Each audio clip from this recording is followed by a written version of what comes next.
시편 1편부터 시작해서 50편까지는요 모두 5권으로 나뉘어져 있어요.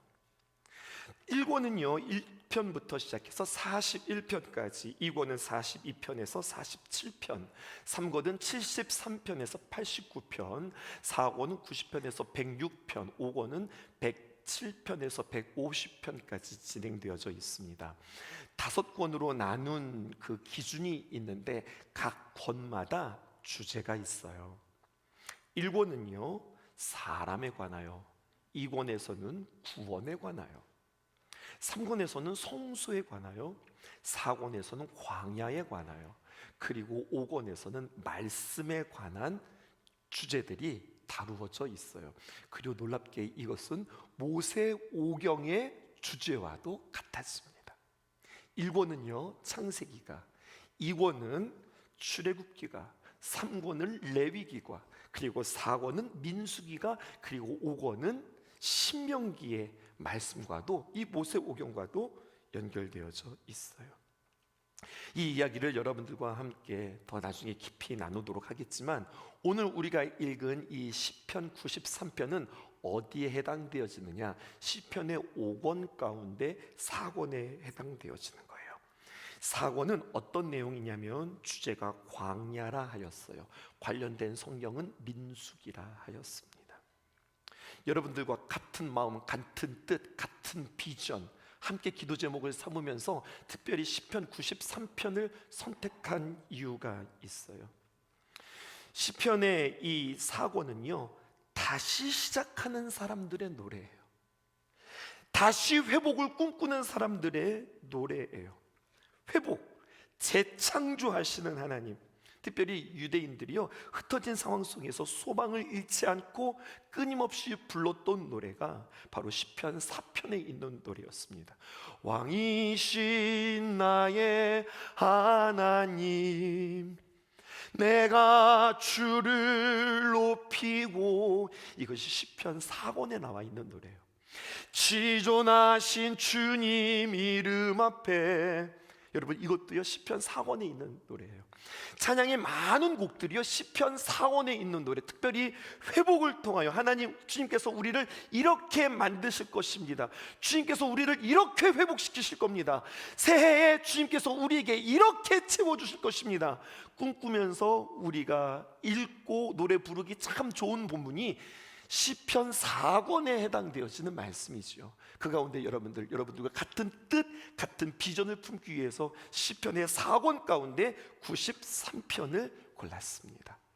그리고 이것들을 여러분들에게 나중 경점을 하나 딱 찍기를 원해요. 1절부터 가보십시다. 성경이 이렇게 이야기하고 있습니다. 여호와께서 다스리시니. 여러분, 통치하다, 다스리다 라고 하는 말이 히브리어로 멜레크예요. 여기에서 여러분, 제가 히브리어를 지금 자랑하려고 하는 게 아니라 이 단어 딱 하면 아하 그렇구나 여러분을 알게 되어질 거예요. 이 멜레크에서요 통치자, 왕이라고 하는 말이 나왔습니다. 그 말이 바로 어떤 말이냐면 멜렉이에요. 떠오르시죠? 뭔가 생각나시죠? 룻기 공부할 때 말이에요. 하나님은 나의 왕이시다. 그 이름이 무엇이었어요? 엘리멜렉. 엘리가 무슨 뜻이에요? 엘리 엘리 라마 사박다니 라고 할 때 그 엘리와도 같은 거예요. 나의 하나님이란 뜻입니다. 멜렉은요 왕이시다. 그러니까 엘리멜렉 하면 나의 하나님이 왕이시다 라고 하는 뜻이잖아요. 그러니까 다스리다, 멜렉. 여러분, 이것이 바로 다스리다라고 하는 뜻인데, 성경을 연구하고 성경을 찾아보니까 하나님께서 다스린다라고 하는 표현이 제일 먼저 등장한 곳이 있었습니다. 그곳이 어디냐면요 출애굽기예요. 어느 타이밍에 주님께서 통치하신다, 다스린다라고 하는 말씀이 나왔는가 하면, 여러분 출애굽기 15장에 보면은 모세의 여러 가지 그 당시에 출애굽의 역사가 진행되다가 그 역사의 이야기가 잠깐 멈추더니 노래가 시작돼요.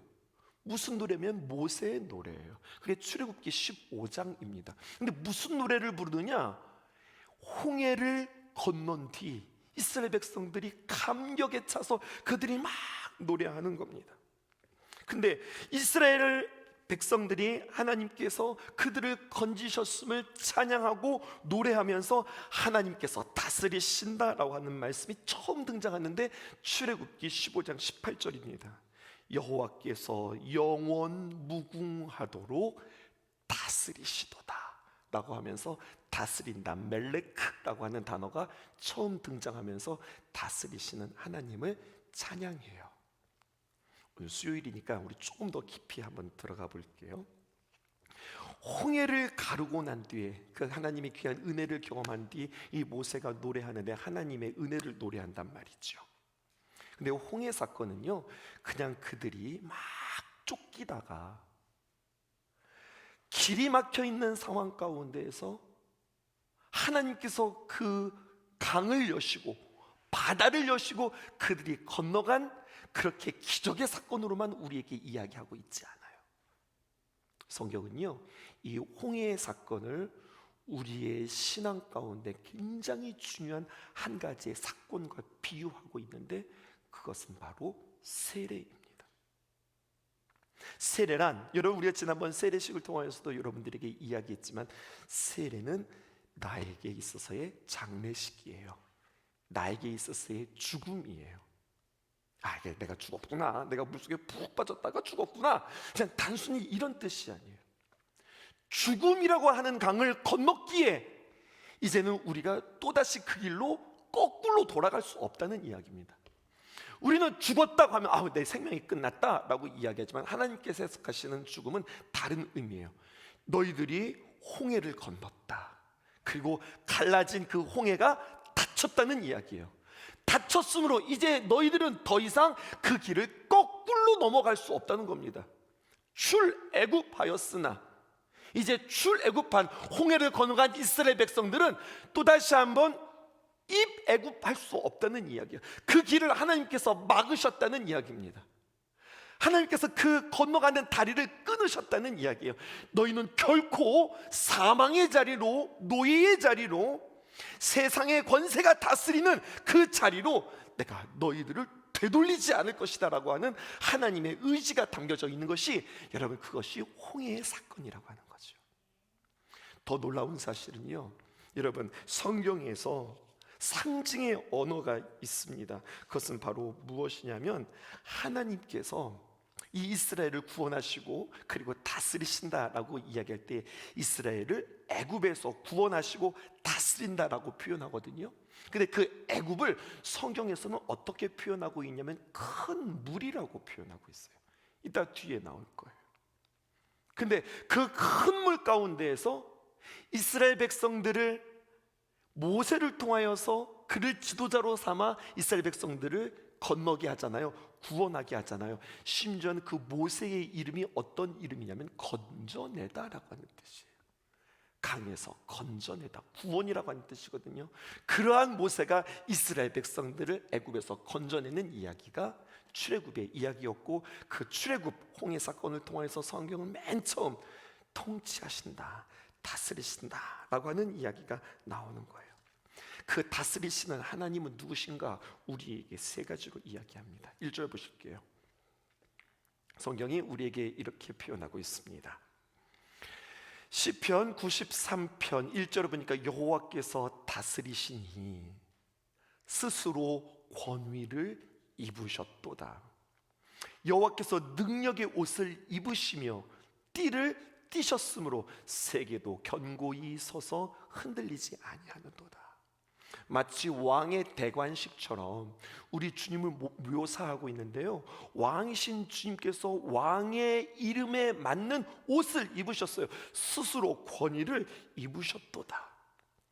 성탄절의 메시지 기억나세요? 이사야서 9장 6절에 있는 말씀, 그의 어깨에 무엇을 메었고 정사를 메었고, 거버먼트, 여러분들 기억나시죠? 그의 어깨에 권위가 있는 거예요. 스스로 권위를 입으셨도다. 또 여호와께서 능력의 옷을 입으셨다. 능력의 옷, 이것도 이사야서 9장 6절에 있는 말씀, 그는 어떤 하나님이시여 기묘한 모사라, 그리고 전능하신 하나님이라. 기억나시죠? 그 하나님이세요. 또 오늘 성경에 보니까 그분은 무엇을 입으셨는가? 띠를 띠셨다라고 했어요. 왕의 대관식에 왕이 입는 의복, 왕이 차는 허리띠, 그런 왕께서 우리 앞에 계심으로 폐허 가운데 있었던 백성, 다시 시작하기를 회복하는 백성들에게 제일 먼저 중요한 것은 너희의 왕이 누구냐, 이것을 먼저 깨닫고 바라보라고 성경은 우리에게 이야기해요. 엘리멜렉을 고백하라는 거예요. 하나님이 나의 왕이시다. 이것을 고백하는 자에게 제일 중요한 것은 무엇이나, 여러분, 신앙은 시선 싸움이라고 또다시 한번 우리에게 반복하면서 이야기하고 있어요. 보지 말아야 될 것 두 가지를 이야기합니다. 첫 번째는 무엇을 보지 말아야 할 것이냐, 무너진 환경, 가능성이 없는 나의 모든 주변의 여건들을 보지 말라는 거예요. 온갖 잡족들이 주인 노릇하는 세상에 말씀 하나 붙잡고 나름대로 돌아왔어요. 이스라엘 백성들이 포로 가운데서 돌아왔어요. 무엇 가지고? 말씀 하나 가지고 딱 정말로 그들이 다짐하고 내가 오직 하나님의 말씀, 신앙만 가지고 그들이 포로 가운데서 돌아왔는데, 그들의 이상과 현실은 다른 거예요. 내가 그곳에 가면 정말로 멋진 일들이 있을 거야. 내가 그곳에서 귀한 사역들을 하면 하나님께서 귀한 일들을 나에게 허락하실 거야. 그곳에서 놀라우신 하나님의 일들을 나는 기대해. 이런 부푼 마음에 말씀 붙잡고 딱 그 현장에 갔는데 나의 이상과 현실은 너무 다른 거예요. 내가 신학교에 가면 나는 그곳 아마 이런 곳일 것 같아. 내가 새로운 학교에 가면 나는 그곳이 되어질 것 같아. 내가 지금 전도사라 그렇지, 내가 목사가 되면 난 이제 뭔가 좀 달라질 것 같아. 신성교회에 오면 뭔가 새로울 것 같아 라고 우리는 뭔가를 기대하며 어떤 신분과 어떤 위치와 어떤 공간에 내가 딱 들어가면 하나님 말씀 붙잡고 왔으니 뭔가 새로울 거야 라고 생각했으나, 그 환경은 내가 생각한 것과는 달리 너무나도 폐허요, 너무나도 심란한 것이며 여러 가지 세상에 많은 것들이 뒤엉켜 있고 혼잡한 가운데 우리의 마음은 어느새 확 무너질 수 있다는 겁니다. 호기롭게 말씀을 가지고서 딱 대들었는데 막상 현실은 내가 생각했던 거와 다른 거예요. 그럼 우리의 마음들은 무너져요. 또 우리가 보지 말아야 할 것이 있습니다. 첫 번째, 우리 환경을 보지 말아야 한다면, 두 번째 보지 말아야 할 것은 내 자신을 보지 말아야 합니다. 우리는 대단한 사람들이 아니거든요. 대단한 것 같지만 우리는 내 자신이 엄청 뭔가를 잘할 것 같지만 사실은 잘할 수 있는 것이 아무것도 없거든요. 그런 내 자신을 딱 직면할 때에 무기력한 나, 부족한 나, 이런 나를 볼 때 나는 무너지기 쉽단 말이에요. 신앙은요, 무슨 싸움이라고요? 시선 싸움이라고요. 환경 보지 말아라, 주어진 여건 보지 말아라, 내 자신 보지 말아라. 성경은 우리에게 무엇을 보라고 이야기합니까? 보아야 할 것은 오직 한 가지, 왕의 위엄, 왕의 옷을 입은 주님을 주목하라. 시편은 우리에게 이렇게 이야기합니다. 주님께서 하시는 말씀에 주목하라 라는 거예요. 여러분, 왕의 위엄, 왕의 옷을 입은 주님을 주목하는 것, 어떻게 우리가 주목할 수 있을까요? 계속해서 기도함으로 말미암아 믿음으로 주님을 바라볼 수 있어야 해요. 또 주님께서 하시는 말씀에 우리가 주목해야 해요. 그러므로 신앙에 두 가지 기둥이 있다 하였어요. 하나는 말씀의 기둥이요, 하나는 기도의 기둥이라 하겠습니다. 어떤 분이 서 계시는가? 오늘 질문하고 있어요. 왕이 서 계신다. 왕의 옷을 입은 그분이 서 계신다. 근데 여러분, 우리 코스프레라고 하는 말 아시죠? 옷은 왕의 옷이에요. 근데 그 사람은 왕이 아닌 거예요. 왕의 흉내를 내는 사람이에요. 눈을 들어 주를 봐라, 말씀하시는 그를 보아라. 그는 왕위, 왕다운 옷을 입을 뿐만 아니라 그분은 실제로 왕이시라는 거예요. 어떻게 해요? 이렇게입니다. 1절 다시 한번 보실게요. 왕이신 그분은 무엇을 다스리시느냐? 다시 한번 보겠습니다. 여호와께서 다스리시니 스스로 권위를 입으셨도다. 여호와께서 능력의 옷을 입으시며 띠를 띠셨으므로 왕이신 주님께서 딱 쓰셨어요. 그때에 세계도 견고히 서서 흔들리지 아니하리로다. 주님을 바라볼 때 주님께서 통치하시는 그 나라, 그 공간, 주님께서 견고하게 세우시겠다는 거예요. 공간을 이야기해요. 근데 왕이 되시기 위해서는 또 한 가지가 있습니다. 2절을 보실까요? 이런 표현이 있어요. 주는 어디로부터요? 이해로부터 옛적부터라는 거예요. 여기다 밑줄을 쳐보세요. 주의 보좌는 예로부터 견고히 섰으며 주는 영원부터 계셨나이다. 영원에다가 밑줄을 쳐보세요. 주님께서 왕 되셨는데 그분은 이 공간을, 이 땅을 다스리는 분뿐만 아니라 그분은 무엇을 다스리는 분이냐? 그분은 시간을 다스리시는 분이라고 하는 사실이에요. 근데 여러분, 문장이 어색해요. 주의 보좌는 예로부터, 옛적부터라고 하는 표현이에요. 문제 없어요. 옛적부터 견고히 섰으며 주는 어디부터? 영원까지 계시리이다. 이렇게 표현해야 되는 거거든요. 근데 문법상 문장이 꼬여버렸어요.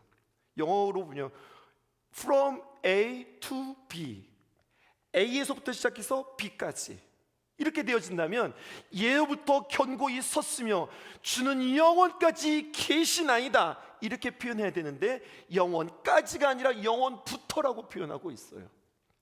왠 줄 아세요? 여러분, 예로부터 계셨던 그 주님은 시간의 흐름 가운데 그 시간의 처음부터 시작해서 시간 끝까지 계시는 분이 아니라 그분은 시간을 창조하신 분이세요. 시간을 초월하신 분이세요. 시간 가운데 계시는 분이 아니라 시간을 만드셨기에 옛부터 계셨고 영원부터 계셨다고 하는 표현이 맞는 표현인 거예요. 그렇게 주님은 우리의 왕이 되셔서 우리가 있는 이 공간을, 우리가 살아가는 이 시간을 주님께서 붙잡으시고 주관하시고 다스리신다는 거예요. 이것이 은혜인 거죠. 그 하나님이 우리와 함께 한다는 것이 은혜인 거죠. 홍해가 은혜인 거고요. 그 시간을 뚫고 주님께서 우리에게 오셨다는 것이 은혜이고요. 주님께서 우리를 다스리신다고 하는 것이, 그것이 은혜예요. 그런데 중요한 것이 있습니다. 이 은혜가 모든 사람들에게 허락되었으나 이 은혜가 모든 사람이 누리는 것은 아니라는 사실입니다. 여러분, 모든 이들이 하나님의 귀한 은혜를 누릴 수 있게 주님께서 모든 은혜들을 다 펼쳐 놓으셨어요. 그런데 안타까운 것은 이 모든 은혜를 모두가 다 누리는 것이 아닙니다. 오직 이러한 사람만 그 은혜를 누릴 수 있습니다. 어떤 사람일까요? 주님 안에 있는 사람만이 그 은혜를 누려요. 내가 주님 안에 있을 때 그 은혜를 누려요. 이렇게도 이야기할 수 있어요. 내 안에 주님이 계시는 자만이 이것을 누릴 수 있어요. 내가 주님 안에, 또 주가 내 안에. 그럼 여러분, 이게 무슨 말인 것 같으세요? 주님이 내 안에 계셔요. 그럼 주님이 내 안에 딱 계신 것 같은데, 내가 주님 안에 있어요? 분명히 내 안에 계셨는데 내가 주님 안에 있어요? 이건 무엇이에요? 주님과 내가 하나 되었다는 이야기예요. 주님과 내가 연합되었다는 거예요. 무엇으로 말미암아요? 십자가로 말미암아. 여러분, 은혜를 누리는 사람은 십자가의 은혜를 누리는 사람인데, 십자가의 은혜를 누리는 사람은 내가 시퍼렇게 살아있으면서 하나님의 귀한 은혜를 누릴 수 없다는 사실입니다. 내가 주님 안에 있다. 여러분, 교회 안에 있는 게 주님 안에 있는 게 아니에요. 여러분, 내가 주님 안에 있다고 하는 것의 말은 너무 멋있는데요, 이것에 대한 구체적인 적용이 여러분들에게 있기를 주님의 이름으로 축복합니다. 내가 주님 안에 있다고 하는 것이 무슨 뜻일까요? 내가 주님 안에 있다, 주님의 다스림 가운데, 주님의 통치 가운데 있어요. 주님께서 말씀하시면 순종하는 사람이 주님 안에 있는 거예요. 내가 주님 안에 있다는 것은 주님이 내 안에서 왕 노릇하시는 자, 그 사람이 주님 안에 있고 그 사람이 주님의 귀한 은혜를 누리는 거예요. 여러분, 성경 읽기에 함정이 있습니다. 성경 묵상에 함정이 있습니다. 내가 성경 안으로 들어가야 되는데, 여러분, 많은 사람들이 성경을 읽으면서 성경에 있는 말씀을 가지고 끄집어내어 나에게 붙여버려요. 그래서 그 성경의 말씀을 끄집어내어 나에게 짜맞춰요. 한두 구절 붙잡고 스스로를 위로하고 스스로를 만족해하고 스스로 이거 하나님께서 나에게 주신 말씀이라고 그렇게 생각해요. 여러분, 말씀을 끄집어 오는 것이 아니라 내가 말씀 안에 들어가야 하는 겁니다. 마태복음 4장 4절에 있는 말씀, 사람이 떡으로만 사는 것이 아니요 하나님의 입으로부터 나오는 모든 말씀으로 인하여서 사는 것이라. 말씀에 편식하지 않기를 주님의 이름으로 축복합니다. 이 말씀 너무 좋다. 이 말씀 나에게 주시는 말씀이야. 이 말씀 나에게 위로해 주시는 말씀이야. 골라 나에게 필요한 것들을 딱딱 붙여가면서 나의 모든 여건과 나의 형편에 짜맞추기 시작한다니까요. 그 말씀의 사람 아니에요. 말씀을 담는 사람의 모습이 아니에요. 이렇게 말씀을 닮아갈 수 없어요. 말씀을 끄집어 오는 것이 아니라 내가 그 말씀 속으로 들어가야 되는 겁니다. 모든 말씀에 내 자신이 적용되어져야 하는 겁니다. 이렇게 모든 말씀에 내가 나를 적용한다고 하는 것이 내가 주님 안에 있다고 하는 것의 또 다른 표현이라 할 수 있겠어요. 시간과 공간을 좌정하시고 다스리시는 그 하나님을 향하여서 우리가 믿음으로 나갈 때 세상은 우리를 그냥 놔버려 두지 않죠. 그 말씀이 3절과 4절입니다. 이렇게 표현하고 있습니다. 여호와여, 큰 물소리를 높였고, 큰 물이 소리를 높였고, 큰 물이 그 소리를 높였으니 큰 물이 그 물결을 높이나이다. 똑같은 말을 지금 3번 반복하는 거예요. 여호와여, 큰 물이 소리를 높입니다. 큰 물이 그 소리를 높였으니 큰 물이 그 물결을 높이나이다. 즉 큰 물이라고 하는 표현이 3번 등장하죠. 여러분, 이 애굽, 특별히 이집트, 이 말이요 미츠라임인데요, 이것은 큰 물, 큰 바다, 대해를 상징해요. 상징이 있는 거잖아요. 오늘 상징에 대해서 여러분들한테 이야기할 텐데, 특별히 이 애굽은 나일강을 상징합니다. 그러니까 이 애굽을 뭐로 표현하면 큰 물로 표현하고 있어요. 그래서 성경에 보면은요, 세상을 대표하는 시적인 언어가 있는데 그것이 바로 상징의 언어, 큰 물은 세상, 애굽을 의미하는 거예요. 여호와여, 큰 물이 소리를 높였습니다. 나를 대적하는 저 원수가 애굽이 큰 소리로, 큰 함성으로 우리를 쫓아오나이다. 애굽이 우리를 죽이려고 작정합니다. 세상이 우리를 삼키려고 그 소리를 높입니다. 그 큰 물이 그 큰 물결을 높이고 있습니다. 이런 이야기를 들을 때 불안하죠. 4절에 있는 말씀입니다. 그때 높이 계신 여호와의 능력은 많은 물소리와 바다의 큰 파도보다 크니이다. 하나님, 저 물소리가 커요. 저 물의 높이가 너무나도 큽니다. 그러나 시인은 노래합니다. 저 소리가 크다 할지라도, 저들이 요란하다 할지라도 그것보다 더 높이 계신 하나님의 능력은 많은 물소리와 바다의 큰 파도보다도 더 크니이다. 기회가 되어진다면 여러분, 세계에 3대 폭포가 있다는데요, 한 번도 가본 곳이 없어요. 유가수 폭포, 나이가라 폭포, 빅토리아 폭포. 이 세 폭포 가운데 한 군데라도 다녀오신 분들 계세요? 저한테 얘기 좀 해주세요. 여러분, 이과수 폭포는요, 브라질과 파라과이의 국경에 있는 세계에서 제일 큰 폭포라고 합니다. 인터넷으로 찾아봤어요. 나이가라 폭포는요, 미국과 캐나다의 국경에 있는 폭포, 나이아가라, 그래서 뭐 나이가라 폭포라고. 또 여러분, 빅토리아 폭포는 아프리카 남부에 있는데 잠비아와 짐바브웨의 국경에 있는 폭포라고 그래요. 그런데 여러분, 그 폭포 소리가 얼마나 장엄하고 얼마나 큰지 그 폭포 소리의 작은 소리는요 들리지도 않는 거예요. 얼마나 웅장한지 말이죠. 뭐라고? 크게 좀 말해봐. 그 큰 폭포 소리에 아마 이 세상의 작은 소리들은요 다 묻혀버릴 거예요. 여러분, 이것을 생각했어요. 오늘 아침에 아내하고 이야기하면서, 여러분, 제가 오늘 당연한 건데 새롭게 깨달은 사실 한 가지 있어요. 하나님은 진실하신 하나님임을 여러분들 믿으세요? 하나님은 거짓이 없는 하나님임을 믿으세요? 그 하나님이 졸지도 주무시지도 않고 일하신다고 하는 사실 여러분들 믿으세요? 무엇을 위하여서 일하실까? 진실하신 하나님은 진리를 위하여서 일하고 계시는 겁니다. 진실하신 하나님은 거짓을 물리치고 어두움을 물리치고 우리에게 빛 가운데 진리를 드러내시는 분이 우리 하나님이세요. 아멘이세요? 세상 살아가다 보면 내 마음을 잘 몰라줄 때가 있어요. 세상을 살아가다 보면은 오해할 때가 있어요. 나는 그 마음이 아닌데 사람들이 자꾸만 거짓으로 잘못 해석하고 잘못 오해할 때가 있어요. 그럼 속이 상하잖아요. 근데 여러분, 그런 거짓을 방치하지 않으시는 하나님이라고 하는 사실입니다. 시간이 지나면 하나님께서 일하시면, 하나님께서 붙잡으시면 진짜 진리가 무엇인지 드러나는 거예요. 그 하나님의 위엄입니다. 하나님의 높으심입니다. 하나님의 역사하심입니다. 하나님의 그 큰 물소리가 세상의 물소리를 뛰어넘을 거예요.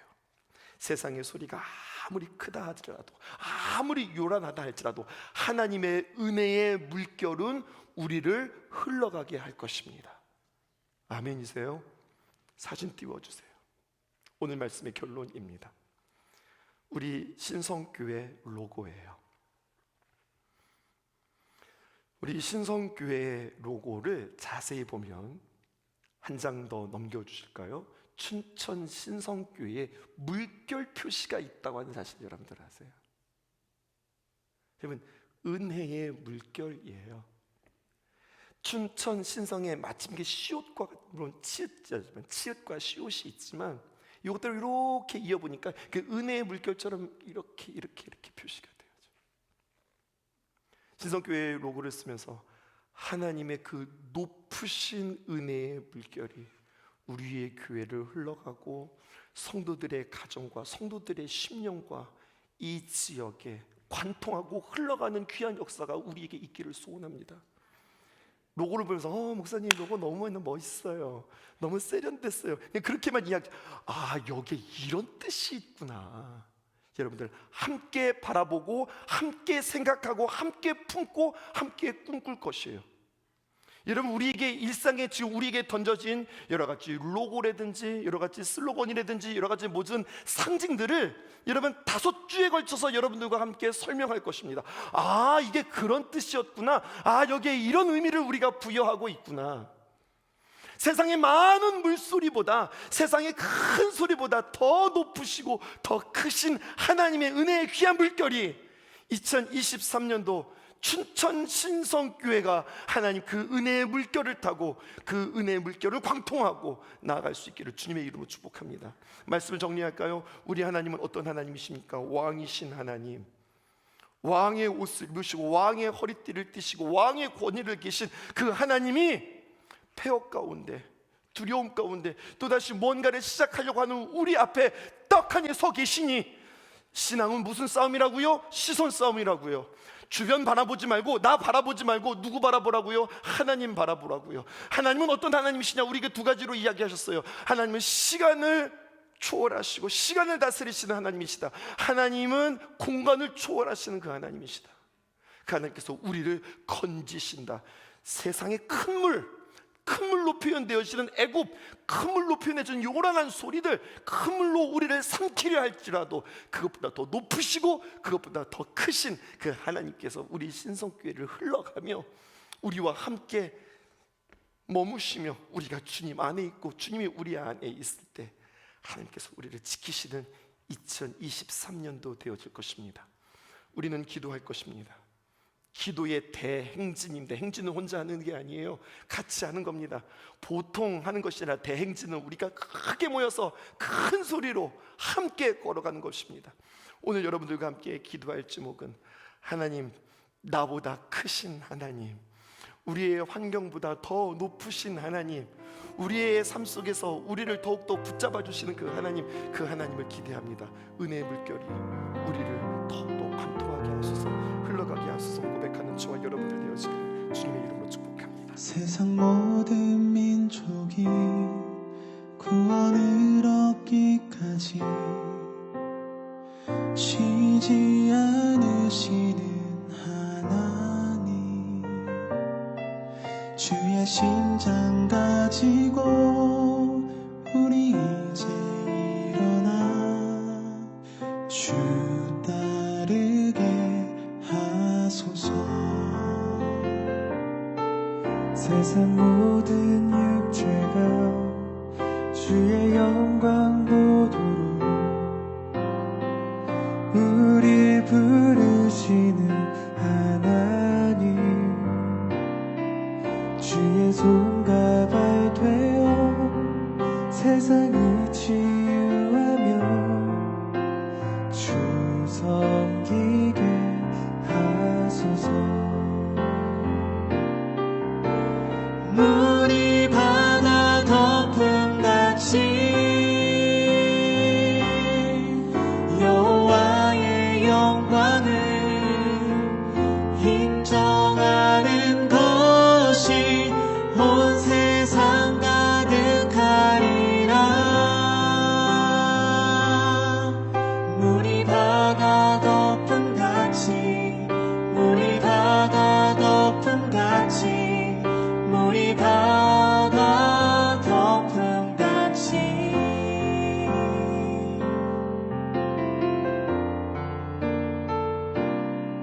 세상 모든 민족이 구원을 얻기까지